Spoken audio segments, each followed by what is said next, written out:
প্রবচন দিয়েছিলেন, সেই বাবার প্রবচন মনে পড়ে যে বিশ্বাস করলে জলের উপর দিয়েও বলে হেঁটে যাওয়া যায়। ঠিকই তো, তাহলে আমিও তো জলের উপর দিয়ে হেঁটে যেতে পারবো।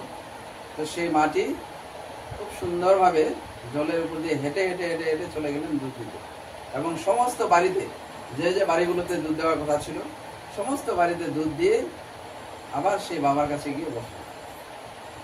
তো সেই বাবা সেই দুধওয়ালা মাটিকে দেখে খুব আচরিত হলেন। আরে তুমি কিভাবে এসছো? আজকে তো কেউ আসতে পারেনি, সমস্ত জায়গা বন্যায় প্লাবিত হয়ে গেছে, তুমি কিভাবে আসলে? তখন মা বলল যে কেন, আপনি তো বলেছিলেন যে বিশ্বাস করলে তো জলের উপর দিয়ে হেঁটে যাওয়া যায়, আমি জলের উপর দিয়ে হেঁটে হেঁটে চলে এলাম। বাবা তো শুনে খুব আচরিত হলো, আচরিত কথা, জলের উপর দিয়ে হেঁটে চলে এলো, আমি বললাম তাই জলের উপর দিয়ে হেঁটে চলে এলো। আচ্ছা ঠিক আছে, দেখা যাক। তো সেই বাবার মনে মনে একটি আগ্রহের সৃষ্টি হলো, জলের উপর দিয়ে যদি এই মাটি হাঁটতে পারে তাহলে নিশ্চয় আমিও হাঁটতে পারবো, দেখা যাক আজকে বিকালে। তো সেই বাবা, যখন কোনো মানুষ নেই, কারণ কি মনের মধ্যে একটু সন্দেহের ভাবও আছে, ভয়ও আছে যে হাঁটতে গিয়ে যদি আবার ডুবে যাই তাহলে কি হবে, তো এই সন্দেহ কিন্তু মনের মধ্যে রয়েছে। তো যখন দেখে যে কোনো মানুষ নেই, ঠিক এরকম একটি মুহূর্তে সে জলের উপর দিয়ে হাঁটার চেষ্টা করলো। জলের উপর দিয়ে হাঁটতে হাঁটতে সে জলে ডুবেই গেল, হাঁটতে আর পারলো না জলের উপর দিয়ে। তো এই যে গল্পটি, এটি একটি গল্প, কিন্তু এই গল্পটির মধ্যে দিয়ে একটি বার্তা আমরা পাই। এই বার্তাটি হলো যে আমরা অনেক সময় অনেক কিছু বলি, বিশেষ করে যারা একটু সমাজে জ্ঞানী গুণী ব্যক্তি বলে পরিচিত, তারা একটু পড়াশোনার সুবাদে অনেক কিছু বড় বড় কথা বলে, কিন্তু পড়াশোনা করলেই যে বিশ্বাস জন্মে সেটা কিন্তু নয়। বিশ্বাস জিনিসটা সম্পূর্ণ আলাদা। এই যে মাটি জলের উপর দিয়ে হেঁটেছিলেন, তার কারণ হলো মাটি বিশ্বাস করেছিলেন যে আমি জলের উপর দিয়ে হাঁটতে পারি। কিন্তু সেই বাবা প্রবচন ঠিকই দিয়েছিলেন, কিন্তু বাবার ভেতরে কোনো বিশ্বাস ছিল না, সন্দেহ ছিল, তাই সেই বাবা জলের উপর দিয়ে হাঁটতে গিয়ে সেই বাবা ডুবে গেল। তো মূল কথা হলো বিশ্বাস, ভক্তি এবং ভালোবাসা, এই তিনটা যদি থাকে তাহলে আমরা অসাধ্য সাধন করে নিতে পারি। এই যে সন্ত কবির দাস বলেছেন যে পথি পর জগমুয়া পণ্ডিত ভয় না কই, ढाई अक्षर पढ़े जो प्रेम की पंडित भय सई। অর্থাৎ আমরা হাজার পুস্তক পড়ি, সেই পুস্তকের মধ্যে যে জ্ঞান থাকে সেগুলো হলো তাত্ত্বিক জ্ঞান। সেই জ্ঞানগুলো আমাদেরকে বিশ্বাস এনে দেয় না, সেগুলো শুধু আমাদেরকে একটি তাত্ত্বিক স্তরে আমাদেরকে কিছু ইনফরমেশন দেয়, কিছু তথ্য যোগান দেয়, কিন্তু আসল জ্ঞান আসে ভক্তি ভরে, ভক্তির মধ্যে দিয়ে আসে। তাই ঠাকুর বলেছেন যে দীক্ষা নিয়ে শিক্ষা ধরিস, আচার্যকে করে সার, আচরণী বচ্চনে জ্ঞানের সাগর হনা পায়। অর্থাৎ আমরা যে শিক্ষা গ্রহণ করি, শিক্ষার মূলেই হলো দীক্ষা। দীক্ষা না হলে কোনোদিন শিক্ষা হয় না। দীক্ষা কেন? কারণ দীক্ষা নিলে আমাদের দক্ষতা বাড়ে, আর যখন দক্ষতা বাড়ে তখন আমরা স্কুল, কলেজ বা ইউনিভার্সিটিতে যে জ্ঞান আমাদের লাভ হয়, যে জ্ঞান আমরা প্রাপ্ত করি, সেই জ্ঞান তখন কাজে দেয়। কিন্তু যদি দীক্ষা না নিয়ে আমরা শিক্ষা ধরি তাহলে সেই জ্ঞান খুব একটা কাজে দেয় না। তাই প্রথমে দীক্ষা, তারপর শিক্ষা। আর কিন্তু আমরা তো জানি যে দীক্ষা হয় 12 বছরে, কিন্তু শিক্ষা তো শুরু হয়ে যায় আজকাল তো 3 বছরেই শিশুদের আমরা স্কুলে ভর্তি করি। তাহলে এই জিনিসটা কেমন যেন অমিল লাগে। কিন্তু মূল কথাটি হলো যে দীক্ষা দুই ধরনের হয়। একটি হলো আনুষ্ঠানিক দীক্ষা, যে নাকি আমরা আনুষ্ঠানিকভাবে যখন 11 বছর পার হয় বা 12 বছর হয় তখন আমরা ঠাকুরের দীক্ষা গ্রহণ করি ঋত্বিক দেবতার মাধ্যমে, সেটি একটি আনুষ্ঠানিক দীক্ষা।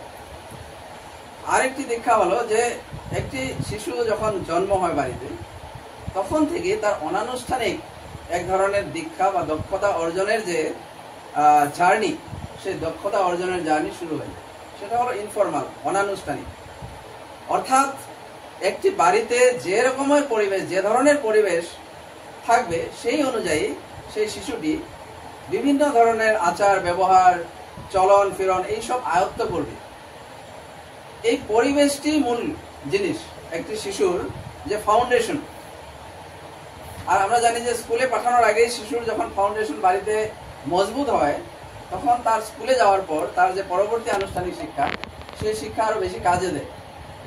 আর যদি ফাউন্ডেশন মজবুত না হয়, তাহলে পরবর্তী পর্যায়ে যতই শিক্ষা হোক না কেন সেটি হয় ঠুনকো, খুব একটা কাজে দেয় না। যেরকম আমরা যখন বিল্ডিং বানাই, তখন আমাদের ফাউন্ডেশনটা খুব মজবুত করতে হয়। ফাউন্ডেশন মজবুত না হলে আমরা উপরে যতই বাড়াই সেটা কখনো মজবুত হবে না। তো আগে ফাউন্ডেশন। আর এই শিশুদের ক্ষেত্রে, শিশুদের শিক্ষার ক্ষেত্রে যে ফাউন্ডেশন, সেই ফাউন্ডেশন হলো আমাদের বাড়ির পরিবেশ। আমাদের বাড়ির পরিবেশ কেমন হওয়া উচিত? আমরা সবাই দীক্ষিত, আমরা দীক্ষা গ্রহণ করেছি। আর আমরা দীক্ষা গ্রহণ করার পরে আমরা জানি যে প্রত্যেক দিন সকাল সন্ধ্যা প্রার্থনা করতে হয়। প্রার্থনার আগে আমাদের ইষ্টবিধি করতে হয়। যে কোনো কাজ শুরু করার আগেই মূল কাজটি হলো ইষ্টবিধি। ইষ্টবিধি করে তারপর আমরা অন্য কাজ শুরু করি। তাই আমরা সকালে ঘুমের থেকে উঠে ব্রাহ্ম মুহূর্তে আমরা সবাই ইষ্টবিধি করে নিই।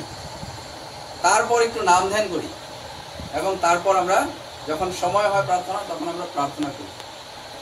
এই জিনিসটা চলে সকাল এবং সন্ধ্যা। সকালেও চলে, সন্ধ্যায়ও চলে। সন্ধ্যায় যদি কারো বাড়িতে থাকতে অসুবিধা হয়, কারণ সবাই কাজে ব্যস্ত, কর্মক্ষেত্রেও অনেকে থাকে, তো আমরা যেখানেই থাকি না কেন, কর্মক্ষেত্রেই থাকি না কেন, বাড়িতেই থাকি না কেন, আমরা বাসে জার্নি করি না কেন, ট্রেনেই থাকি না কেন, সেই প্রার্থনার মুহূর্তটা আমাদেরকে প্রার্থনা করতে হয়। আর যদি ইমার্জেন্সি এরকম কোনো পরিবেশ হয় যে আমি প্রার্থনা করতেই পারছি না, হয়তো আমার অফিসে আমার বস সেই প্রার্থনার সময় আমাকে ডেকেছে, সে আমার সঙ্গে কিছু কথা বলতে চায়, সেই সময়টা সেটা হলো ইমার্জেন্সি, সেখানে করার কিছু থাকে না। তো সেই মুহূর্তে কি করতে হয়? খুব নাম করতে হয়। যখন প্রার্থনার সময় হয় আর কোনো কারণে যখন আমরা প্রার্থনা করতে না পারি, তখন আমরা নাম করতে হয়। সেই নামের মাধ্যম দিয়ে প্রার্থনা হয়। তারপর প্রার্থনার পর ছোটরা কি করে? বড়দেরকে প্রণাম করে। একটি শিশু যখন দেখবে যে তার মা তার বাবাকে প্রণাম করছে, মা বাবা উভয়ই দাদু এবং দিদাকে প্রণাম করছে, তখন শিশুটিকে বলতে হবে না যে তুমিও প্রণাম করো। সে নিজের থেকেই মা বাবাকে প্রণাম করবে, দাদু দিদাকে প্রণাম করবে। এই যে ভক্তি, প্রথমে ঠাকুরকে প্রণাম, তারপর মা বাবাকে প্রণাম, দাদু দিদাকে প্রণাম। এই যে ভক্তির মাধ্যম দিয়ে বাড়ির মধ্যে যে একটি ডিসিপ্লিন এবং এই যে সুন্দর পরিবেশ, এই সুন্দর পরিবেশের মাধ্যম দিয়ে তার যে মানসিকতা গড়ে উঠবে ছোট থেকে, এই মানসিকতা বা এই যে বাড়ির যে শিক্ষা, এই শিক্ষার সঙ্গে কোনো আনুষ্ঠানিক শিক্ষার কোনো তুলনা হয় না। তাই ঠাকুর বলেছেন যে বাড়ির শিক্ষা হলো মূল শিক্ষা। তো যাই হোক, পরম দয়ালের কাছে আমার প্রার্থনা যে এই যে মাটি এসেছে এ বাড়িতে, এই বাড়ি আলো করে, এই বাড়িতে লক্ষ্মী এসেছে। পরম দয়ালের আতুল চরণে প্রার্থনা জানাই যে এই মাটির শিক্ষা দীক্ষা খুব সুন্দরভাবে হোক, খুব ভালোভাবে যত্ন হোক এবং পরবর্তী পর্যায়ে দীক্ষা গ্রহণ করার পর এই ছোট্ট মাটি যেন ঠাকুরের কাজে নিজেকে যুক্ত করতে পারে এবং যে বাড়িতে বিয়ে হয়ে যাবে সেই বাড়িও যেন আলো করতে পারে। বন্ধু বান্ধবী সবাইকে, সমাজকে যেন আলোর পথ দেখাতে পারে, এই প্রার্থনা করছি পরম দয়ালের আতুল চরণে।